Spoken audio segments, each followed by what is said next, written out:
Asalaamu calaykum waraxmatullaahi wabarakaatu. Soo dhawaada dhammaan ardayda ugu xiran.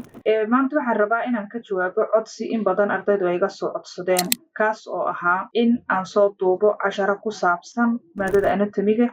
Mashquulaad badan oo aan galay iyo kuwaan hadda weli ku jiro dartood weli iima suuragelin inaan casharadaas soo geliyo. Laakiin waxaan rabaa ardayda bal inaan sii tuso channels ay ka daawan karaan maadada anatomiga, gaar ahaan ardayda bilowga ah ee basiga ku jira, ardayda year 1-ka, year 2-ga ilaa year 3-ga, xataa ardayda dhammaysay uu anfacaya.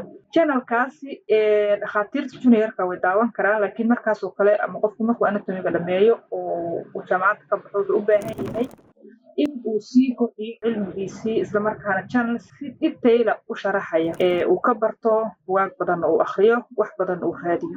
Intaana channelka u gudbin, waxaan rabaa buugga ardayda reference-ga u ah ee loo yaqaano clinical anatomy oo snail-ka. Buuggaas ayaa inta badan macallimiinta ardayda siiyaan inaan buuggan isla eegno wax yar iyo qaabka uu qoran yahay. Buuggan snail anatomy-ga saan ka aragno wuxuu u qoran yahay by region, yacni baarti jirka ka mid ah ayuu u qoran yahay. Habka ardayda anatomiga loo barana waa maxay? Waa hab ah in ardayga loo baro system. Tusaale ahaan PIT system inuu hal mar qaato, respiratory system inuu hal mar qaato, cardiovascular system inuu qaato, yacni saas waa loo qaataa.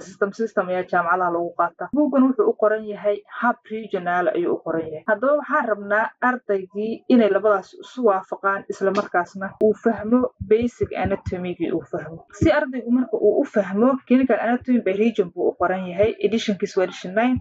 Edition-ku muhiim ma ahan, inta badan waa wax badan lagama soo bedelo. Waxaan isla fiirin doonaa marka chapterskiisa iyo sida ay u qoran yihiin. Qaybta ugu horeysa wuxuu u qoran yahay hab regional ahaan dhahnay, waa kana. Introduction buu ka bilaabanaya. Chapter 1 waa introduction. Waa 12 chapter buu ka kooban yahay. Chapter 1 waa introduction. Waa qaybta ugu horeysa what's anatomy iyo terminology iyo body cavities iyo qaybahaas lagu sharxaa. Chapter-ka labaad waxaa lagu sharxaa thorax. Thorax-ka waa maxay? Waa chest-ga ama qaybtan kore oo ah laabta. Thorax-ka marka hadda halkan ka aragtaan buugga qaabku u qoran yahay waa maxay? Wuxuu u qoran yahay thorax-ka kale marka la part 1 waa thoracic wall. Qaybta kore ee wall-ka ba marka hore la sharxaa. Darbiga kore ee saableyda ayaa la sharxaa iyadoo la sharaxayo yacni thoracic wall muxuu yahay, lafaha ku jira maxay yihiin, joints-koodu maxay yihiin, noocyadaas iyadoo la sharaxayo. Kadib markuu ardaygu fahmo darbigan kore ee thoracic wall muxuu ka samaysan yahay, ayuu wuxuu fahmi karaa thoracic cavity maxaa ku jira haddaba. Wall-kan iyo darbigan kore oo la sharaxay oo hadda uu fahmay lafuhu ka kooban yahay, murqaha, joints-ka waxaas dhan uu fahmay. Gudihiisa haddaba maxaa ku jira markaasuu ardaygu u daadegi doonaa oo gudaha waxyaalaha ku jira maxaa ka mid ahaa sida yacni qaybta mediastinum-kii oo kale inuu barto ardaygii, inuu barto lungs-kii oo kale, heart-kii oo kale, qaybahaas inuu barto. Buuggeenu qaabkan u habaysan yahay marka. Sidoo kale abdomen haddaa fiirisid part 1 abdominal wall buu ka hadlayaa, part 2-na abdominal cavity. Mar walba waxaa soo horeeya qaybta abdominal wall, thoracic wall, pelvic wall. Qaybaha kore markuu ardaygu barto ayuu baran karaa qaybtaas gudaheeda wax ku jira. Sidoo kale pelvic wall, pelvic cavity, perineum waa gooni, isagana waa chapter yar isagoo aad uma badno. Sidoo kale upper limb iyo lower limb. Waxa ugu dheer buugga oo ugu badan waa maxay? Head and neck weeyaan. Waa chapter ka hadlaya qoorta iyo madaxa. Sidoo kale the back chapter kale oo ka hadlaya dhabarka iyo lafaha ku jira iyo muscles-kiisa iyo oo gooni loo sharxo. Haddaba buugga maxaa u soo qaatay? Buugga waxaan u soo qaatay channel-ka dhakhtarku uu casharada ku soo gudbiyo ayaa u sharxan ama casharada dhakhtarka ayaa isugu xigxiga sida buuggeena uu u qoran yahay. Sida buugga snail uu u qoran yahay ayaa casharada dhakhtarkuna isugu xigaan ayna u qoran yihiin. Haddaba aan aragno, aan si toos u aadno channel-ka dhakhtarka. Dhakhtarkan waa dhakhtar Masri ah, waxaa loo yaqaanaa Dr. Caadil Bondoc. Waan raadinaynaa YouTube-kiisa. Qaybtan YouTube-kiisa wuxuu ku sharaxaa, wuxuu ku soo gudbiyaa casharo anatomy ah iyo sidoo kale casharo embryology ah. Si guud marka hadda channel-ka eegno casharada ugu muhiimsan anatomy-ga ayuu dhakhtarku soo gudbiyaa. Way jiraan cashar ka maqan, laakiin si wuxuu u soo gudbiyaa professional oo arday kasta uu fahmi karo. That's right, his name Dr. Caadil Bondoc waa kana. Okay, hadda channel-kii waa kan uu noo soo baxa soo uma jeedo waa ka dhakhtarka sawirkiisa Dr. Caadil Bondoc ee chapter-ka la yiraahdaa anatomy channel. Channel-kan hore saan usoo sheegay waxaan dhahay arday kasta wuu ka faa'iideysan karaa, laakiin gaar ahaan wuxuu aad u anfacayaa ardayda basic ku jira. Waxaan tagaynaa channel-ka profile-kiisaan tagaynaa, ku dhufanaynaa, kadib waxaan tagaynaa playlist.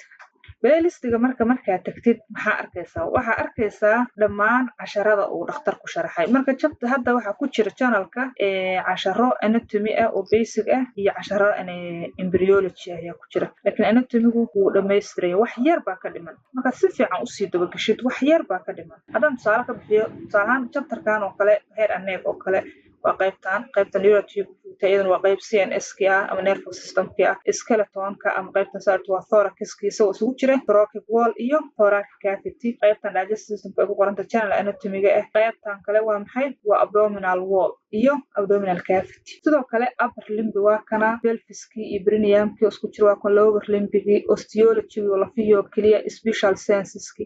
So chapter-kani aad ayuu anfacaya ardayda basic ah. Wuxuu ku dhameyn karaa ardaygu inta badan ardaydu waxay nacaan waxyaabaha waqtiga badan ka qaadanaya. Tusaale ahaan oo kale hadda dhakhaatiirta aad ardayda caafimaadka u daawadaan oo kale waxaa ka mid ah Dr. Najib oo kale, inkastoo uu aad u fiican yahay sharaxaadiisuna ay fiican tahay, waa time wasting baa la oran karaa. At least halkii video wuxuu ka qaadanaya oo Dr. Najib markuu ardaygu daawanayo 2 saacadood 3 saacadood qaarkood way qaadanayaan. Laakiin dhakhtarkan casharadiisu waa casharo kooban, sidoo kale waa diagram based. Wuxuu isticmaalaa diagramo ama sawirro aad u fudud ayuu isticmaalaa si uu u sharaxo ardayga fahamkiisa u soo dhaweeyo, si fududna ugu sharaxo. Tusaale haddii aan doorano hal mid kan oo kale codka aan ka xiro chapterkan oo kale halkan saa ka aragno waa ka chapterka waxyaabo ka kooban yahay waa thoracic wall-ka.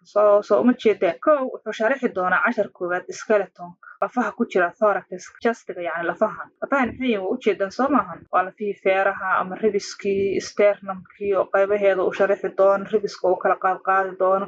Sidoo kale waxaa ku jira qaybta dhabarka ee la xiriirta thoracic-ga oo loo yaqaano thoracic vertebra oo 7 xabo ah ayaa iyaguna la xiriira oo la sharaxi doonaa. Inkastoo baag ay ka tirsan yihiin, haddana halkan markii la joogo waa la sharaxi doonaa. Marka wuxuu ka bilaabayaa dhakhtarku lafaha inuu kuu sharaxo, kadib muscleska, intercostal muscleska, intercostal arterieska, veineska. Intaa markaa dhammaysid waxaan kugula talinayaa halkaa intaadan dhaafin. Markaa saa casharka u bilowdid oo lecture 1 ba aad furatid, notebook inaad soo qaadatid oo wax kasta oo uu dhakhtarku sheego aad note garaysatid. Nootkaas muxuu ka anfacay? Nootkaas wuxuu ka anfacayaa markaa dhammaysatid casharadan oo dhan ama qaybta thorax-ku dhan aad dhammaysatid inaad hal maalin soo muraajacin kartid. Sidoo kale waa kayd kuu oolay oo mar walba aad ku noqon kartid. Chapter-ka markaa saa u dhammaysatid, tusaale ahaan waxaa dhammaystay thoracic wall baa dhammaystay. Thoracic wall markaa dhammaysatid halkaan miyaa ku joojinaysaa? May waxaa ku noqon kartaa buugaaga clinical anatomy-gaaga ku noqo, kadib waxaad tagtaa thoracic wall dul tag, buugaaga soo furo, akhri. Ilaa hadda concept fiican baa hesha, soo ma ogid markii hore oo kale ma tihin. Markii hore waxaa laga yaabaa inay si cashawaa inay isaga ka dhex yaacsanaayeen baa laga yaabaa. Hadda maadaama waa si fiican u fahamtay thoracic wall uu dhakhtarku kuu sharxay oo lafihii fahamtay oo murqaha fahamtay oo xididadii dhiigga fahamtay, dhammaan structure-radii aad si fiican u fahamtay, waxaad dib ugu laabataa buugaagii snail-ka ahaa hadday haysatid, ama buug kaloo yar oo waxaa jira asna Gray's Anatomy la mid weyn oo Grey Anatomy la wuu jira oo sawirro isla inta badan waxaa fiican marka si fiican u fahamtin akhriyo. Laakiin asaa basic arday ah haddaad tahay oo bilow ah, arday beginner oo bilow ah haddaad tahay oo basic ku jira, waxaa kuu fiican kan snail-ka iyo ka Gray's Anatomy-ga haddaa heli kartid. Labaduna waxay u qoran yihiin qaabkan regional-ka u qoran. Haddaba markaa chapter-ki dul tag, akhri wax allaale iyo wixii ku qoran oo uusan dhakhtarku sharaxin oo aad chapter-ka ku aragto soo note garayso, note-kaaga ku darso. Hadhowto note-kaaga wuxuu noqon doonaa note aad u fiican oo isugu jira casharadii buugga ku qornaa iyo sidoo kale sharaxaadii uu dhakhtarku ku siiyey. So taas ayaan kugula talin lahaa. Chapter kastana sidaas samee, kan kaliya ha sameynin, mid kasta samee. Waxaan kaloo halkaas kugula talin lahaa intaad halkaa dhaafin. Thoracic part 1 markaad joogto oo thoracic wall ah, waxaad samaysaa markaad marka hore dhakhtarka soo daawatid oo aad note garaysatid casharadiisa thoracic wall oo buugga ku qoran u imow, kadibna akhri. Waqti badan kuma qaadan, wax tiro badan kuma qorno. Akhri markaa akhridid waxaad samaysaa note garayso. Markaad note garaysto thoracic wall aad dhamaystay, intaad thoracic cavity u gelin, Google-ka tag ama haddaad ChatGPT oo kale isticmaashid, tag waxaad soo degsataa quizzes soo degso. Quiz dhakhtarku uu ku siinayaa jiro oo kooban, waa kuwan haddaa aragtay 3 cashan markaa dhamaysto quiz buu ku siinayaa, chest wall buu kaa weydiinaya.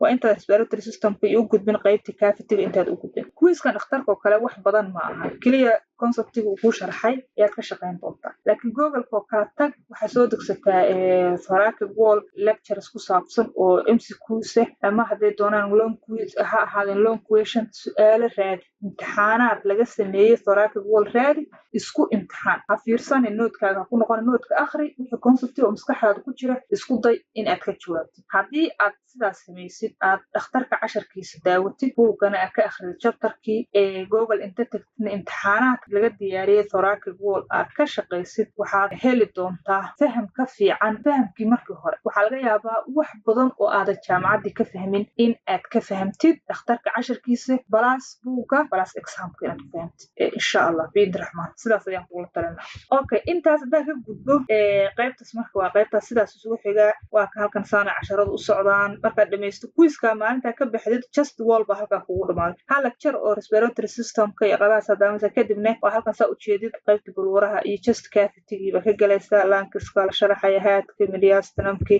qaybahaasoo dhan ayuu ku sharaxaya. Haddii marka ardaydoo kale inta badan waxaa laga yaabaa ardaygu in isku cudurdaarto uu dhaho wax waqti ama hayo ama waqtigu nagu yaryahay waxaa samayn kartaa xilliga fasax oo kale 2 bilood oo fasaxa jaamacada inta badan 1 bil iyo xoogaa 2 bil waa la fasaxaa ayaad waxaa samayn kartaa inaad qorshe samaysatid. Haddii dhakhtarkan casharadiisa oo kale maalintii aad heli kadhid 2 saacadood oo focus ah haba ku kala duwan haddaa rabto saacad subaxiya iyo saacad galabkii waa ka dhigan kartaa. Laakiin 2 saacadood oo focuska waxay kaa caawinayaan inaad at least qayb kala bar ka mida ama 3 meelood oo 2 meel oo dhakhtarkan casharadiisa ka mid ah aa 2 bilood dhameyn kadib. Haddaad tahay qof dadaal badan oo maalintii ugu yaraan 4 saacadood 3 saacadood iyo bar siin karana waa dhameyn kartaa. Waxa ugu dheer qaybta head and neck ayaa ugu dheer inta badan laakiin qaybaha kale hadda kan oo kale salaadka oo kale waxaan u malaynaa wuxuu ka koobnaa 16 cashar baa ka koobnaa. So 16 cashar waxaa laga yaabaa isbuuc gudihiis inaad salaadka dhamaysid upper limb aad bilowdid lower aad ku xijisid asa uu haddii dadaal fara badan sameynaysid.